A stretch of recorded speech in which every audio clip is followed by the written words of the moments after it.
Hey guys, today we're doing things a little bit different. Welcome to Adimotata's YouTube channel.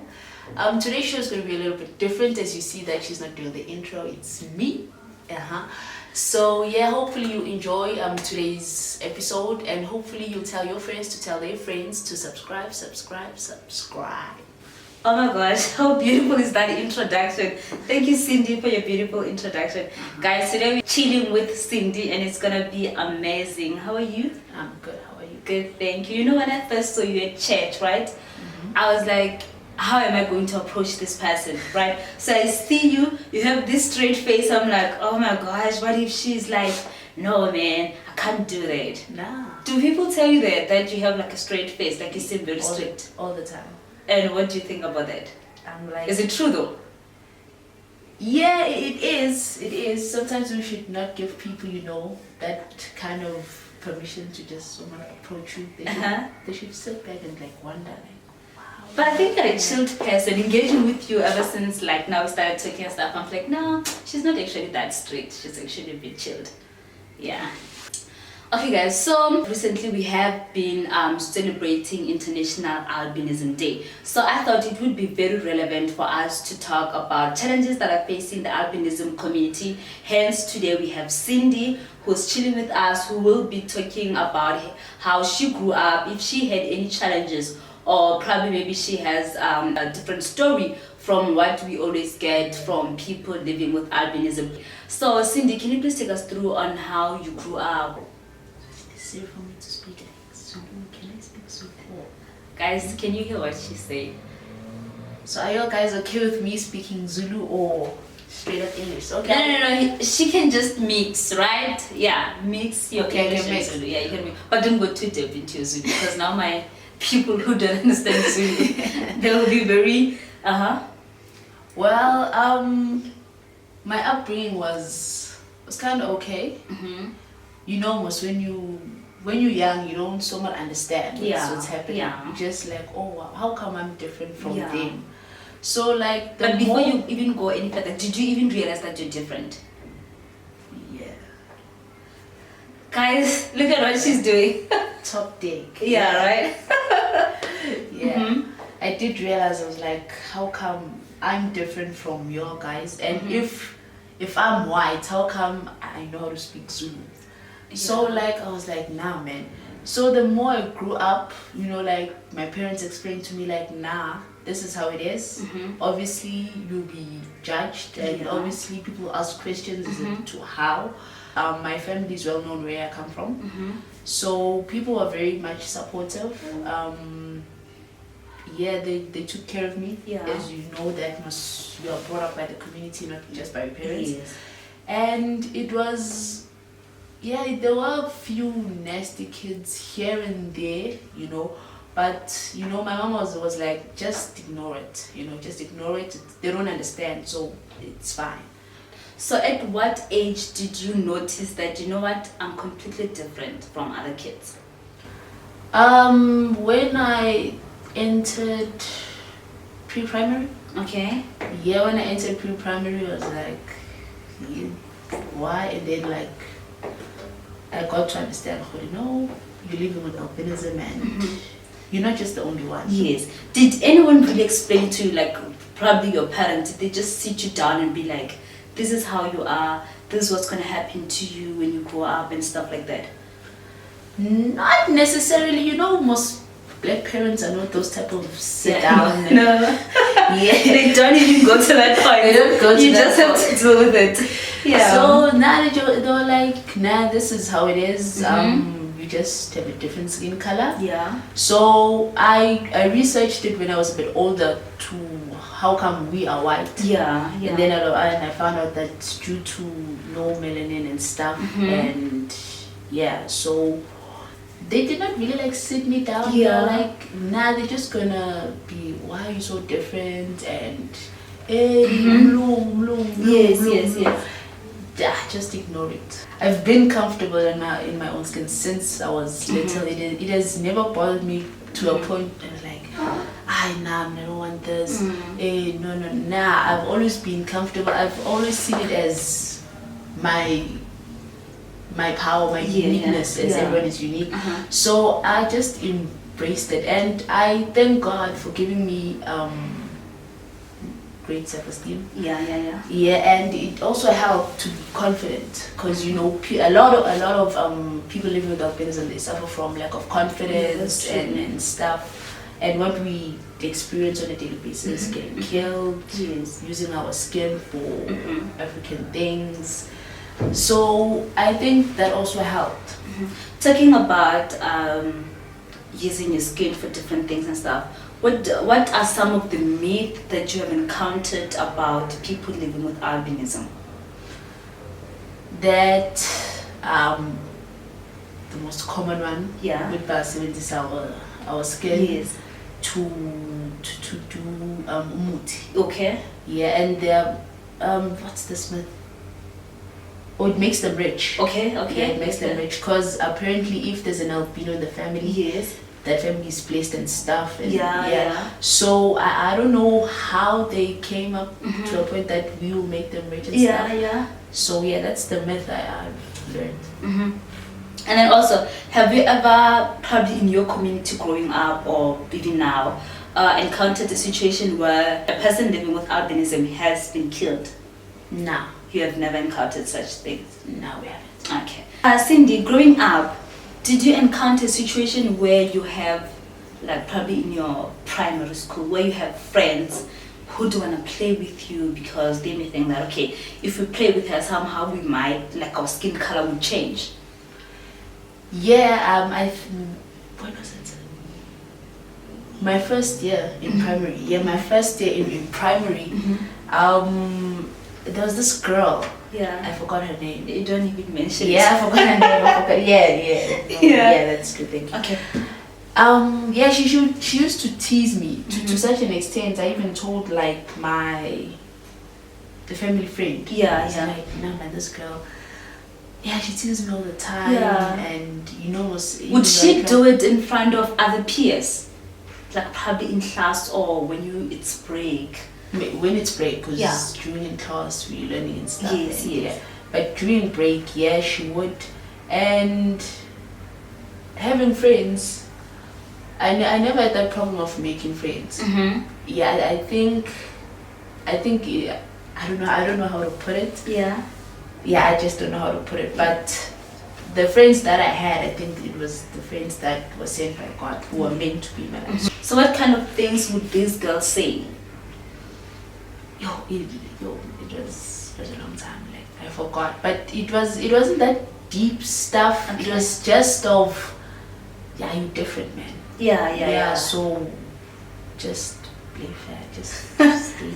Stay far from me. Yeah, stay far. Why are you like this? Did you at any point growing up receive a different treatment from relatives, or rather from the community members? Not really. Not really. My family has been accepting. Okay, maybe from cousins and stuff. They do not understand. You're like, hey, so. But now that I've never gotten like a different kind of vibe from them. It's always been good. Like, no, I understand. Yeah. And they love me. Yeah.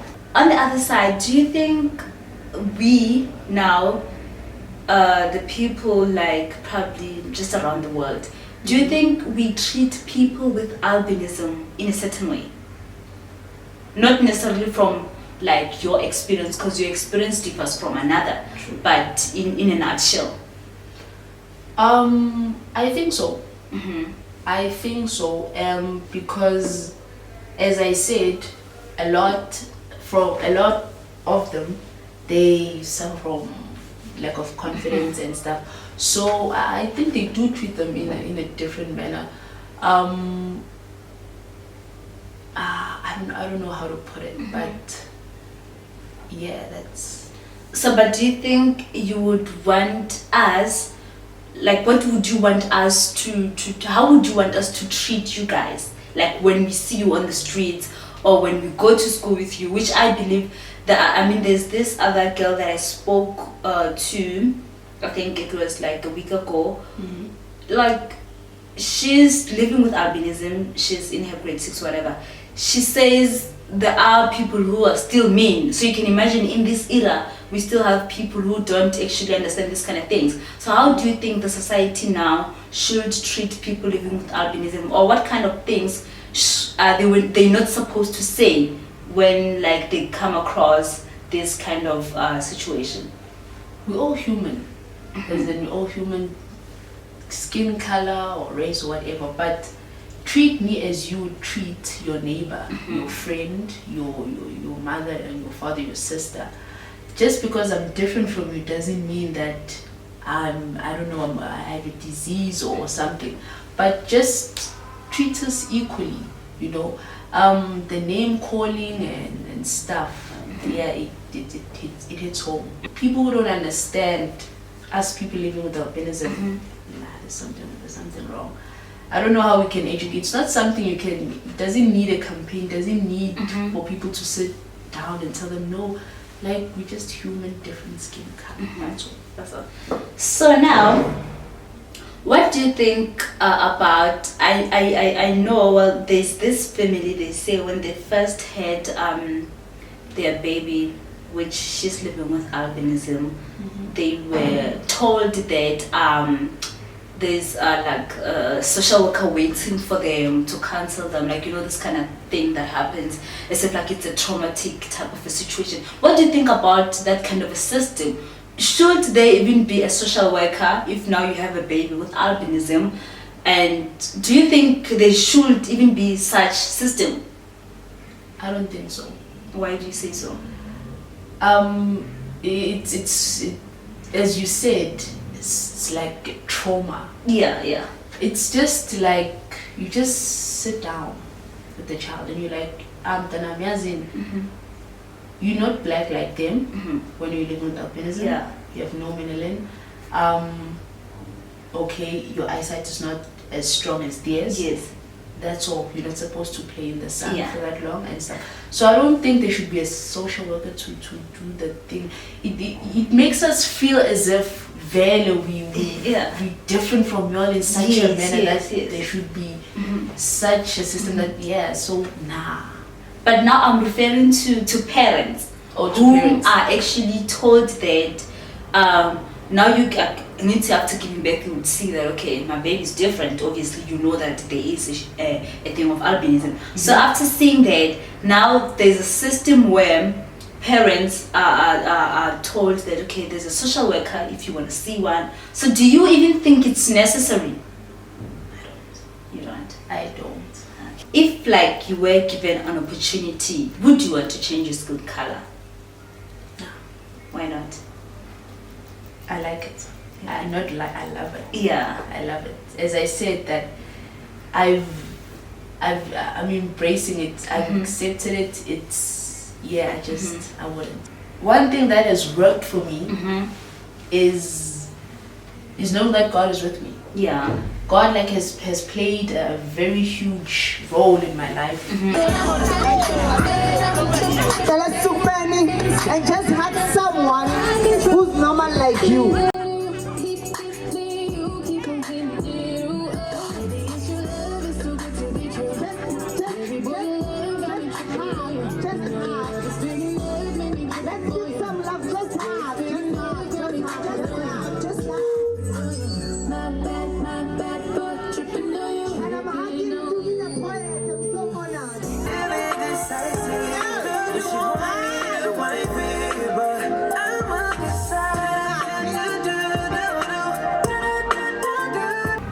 Living with albinism is actually is an adventure because you discover new things every single day.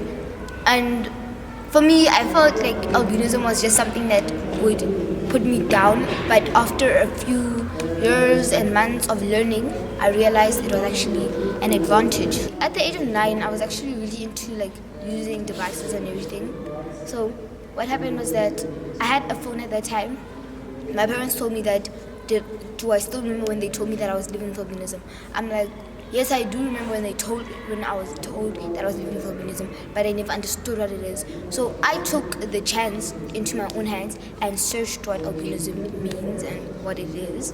And I realized that albinism is not something negative. So my life didn't change at all. It stayed the same.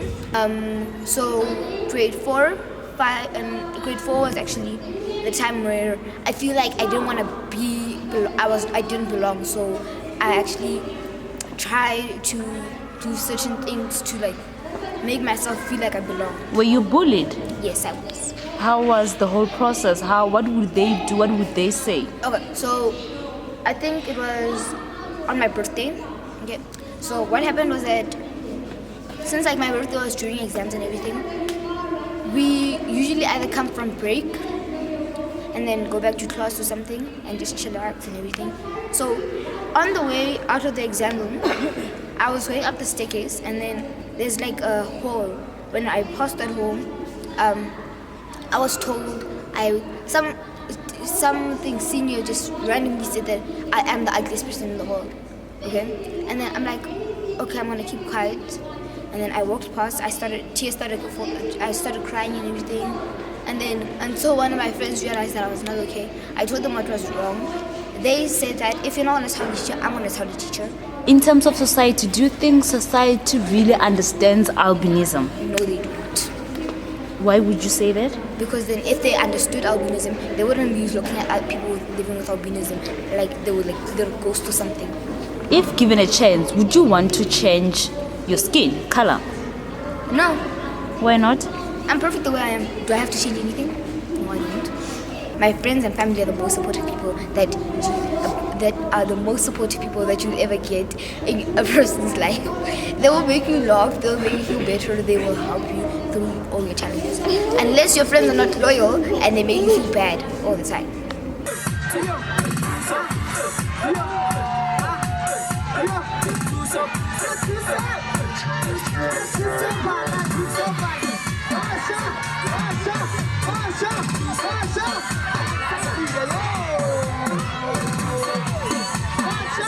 I came up with the event because I noticed every time I would walk around the street we'll have little kids saying, "Oh, things like that. So it came to me that we should have a small event to educate people that we are not contagious or anything, but we are just like them. And my granny always let me know that I must get used to the fact that I'm going to be called names by other people and it shouldn't hurt me. So eventually I got used to it, but when I got to primary school, that's where the trouble started. When I was called names, I would go home crying. Then my parents stepped in and they educated me that I should tell people that they shouldn't call me names because I'm human just like anyone else. And eventually I understand it. So Daddy, how was it like when you have realized that Wuntle is different from other kids from when she was born? To tell you the truth, when first I held her on my hand, I didn't even mind. The mother was a bit shaky because at the hospital they told her to come back for the counseling. Then I told her, no, what counseling? Is she disabled? Is there anything wrong with her? And then that's where we even give her the name Buntle. And my family gave her the name Karab because apparently she was an answer to us. And we loved her. We loved her. We brought her up with that thing, you know, you must accept the way you are and shouldn't mind if people calling you names because they will call you names, but then you don't have to mind. So I took her mother to some of the clinics to get more information about albinism and how we should treat her and support her. Eventually we got almost everything. That's when we told her. Actually, we educated her more. Because I'm calling her my Princess Makoko. She is my princess. I can move mountains for her. So I don't mind. Even people are saying to me, "Hey, and this." I said, "No, she's not Leswefe. She's the light of the nation, black with the touch of vanilla." Wuntle, was there ever a point in your life where you felt like, you know what, Daddy or Granny, I don't want to go to school anymore? Yes, there was. What was happening? It was a case where there was in my transport, when I first started transport, there was a group of kids, so they never really understood why I was different. So every time I got to the transport, they'd be like, yo, she's gonna give us her disease, so move away from her. They would separate the other kids, and then I would sit in the front alone while the others at the back, because apparently I'm gonna infect them with my disease. And that's when I started telling my granny that I don't want to go to school anymore. So do you have any moment that you reflect back that people were welcoming at school? Can you share that with us? It was when I started high school. My name in high school is not Buntle. No one knows me as Buntle. It's either Snowflake or Snow White. So that's when I was like, I'm really accepted here at school. Even the teachers, the principal, they all understand my situation. My exam papers are enlarged and made yellow. They really accepted me. What's one thing that you wouldn't want us to do or to say when we see people with albinism? Calling them names. That's very wrong. I'd like to say to the whole community that we shouldn't look at the PWAs, people with albinism, as a curse or something different from, normal, so-called normal human beings. They are human. Bontle is not different from anyone. It's only her color of her hair, skin, and eyes. She's not different. She buys clothes at the shops that normal people buy. She goes to the same toilets. She goes to the same school. Everything she does, it's normal. So people should at least accept that we do have people living with albinism. We do have children like her. They do die. They do get sick. She goes to a normal school, so we shouldn't discriminate against them, and they shouldn't discriminate against the parents who have children with albinism, because we love them as they love their own kids. Yeah, that's all I wanna say to the community and the whole at large. I'm not an albino. Albinism is my condition. I'm not an albino. Albinism is my condition. They doing it and they writing it. We love y'all, we love y'all, we love y'all. So this is the end of our show with our most fabulous journalist, Miss Wendy Motate. Look at how pretty she is. She even did her hair. Yes, I did my hair. Yeah, she even did her hair. So up until we meet next time for the next episode, please stay tuned and please do subscribe to the channel. Bye. Bye, guys.